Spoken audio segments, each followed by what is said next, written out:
समीर और अमृता की पहली मुलाकात। अजनबियों की प्रेम कहानी। समीर एक साधारण और मेहनती युवा जो मुंबई में एक मल्टीनेशनल कंपनी में काम करता था।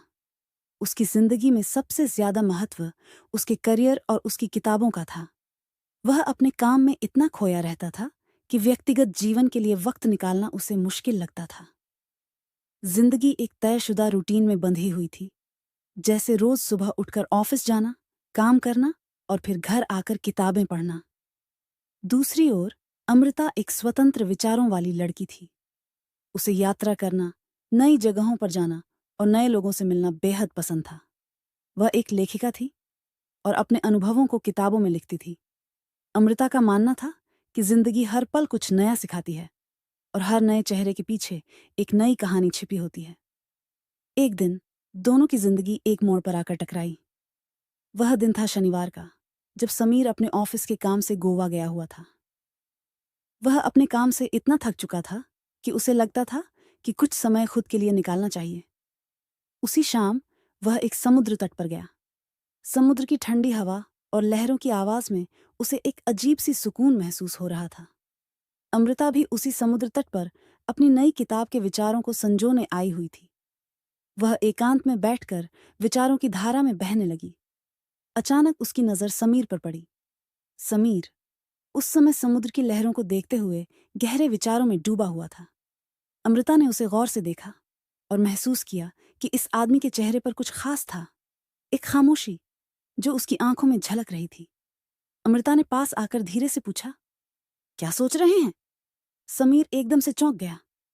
उसने नजर उठाकर देखा तो सामने एक मुस्कुराती हुई लड़की खड़ी थी।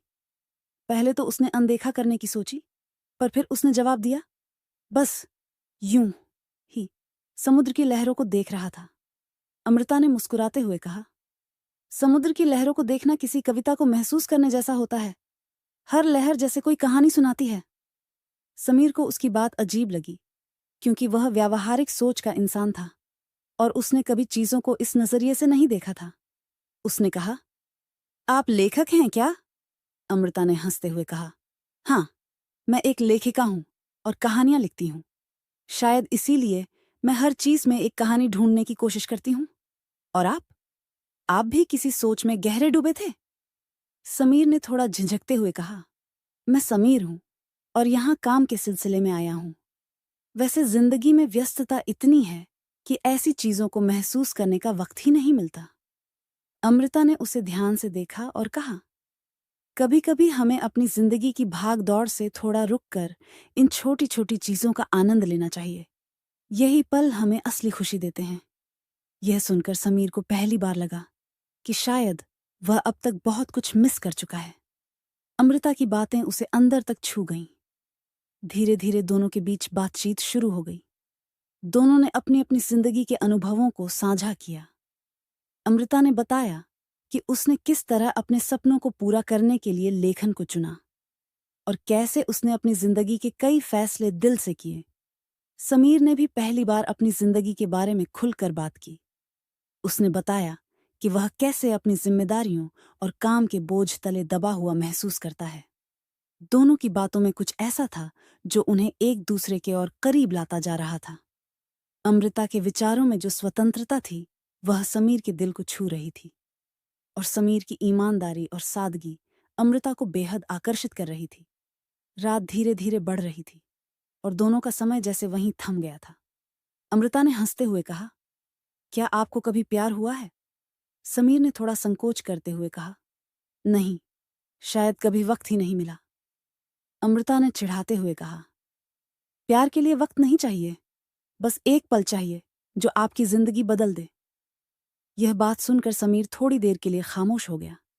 उसे लगने लगा कि उसकी मुलाकात अमृता से कोई संयोग नहीं थी, बल्कि यह एक ऐसा मोड़ था जहां से उसकी जिंदगी में कुछ बदलने वाला था। वो रात दोनों के लिए खास थी। उन्होंने महसूस किया कि उनके बीच एक खास कनेक्शन है जो शायद सिर्फ बातों से नहीं, बल्कि दिल से जुड़ा हुआ था। जब वे अपने अपने रास्ते जाने लगे तो समीर ने अमृता से कहा, क्या हम फिर मिल सकते हैं? अमृता ने मुस्कुराते हुए कहा, क्यों नहीं? कहानियां कभी खत्म नहीं होती, वे तो बस नए अध्याय की शुरुआत होती हैं। समीर की जिंदगी में अमृता की यह पहली मुलाकात थी, लेकिन यह मुलाकात उसके दिल में एक गहरी छाप छोड़ गई थी।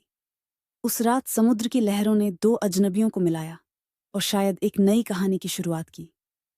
आगे क्या होगा, यह तो वक्त ही बताएगा, लेकिन समीर और अमृता दोनों के दिलों में इस मुलाकात ने एक खास जगह बना ली थी। शायद यही वह पल था जिसे अमृता ने प्यार कहा था।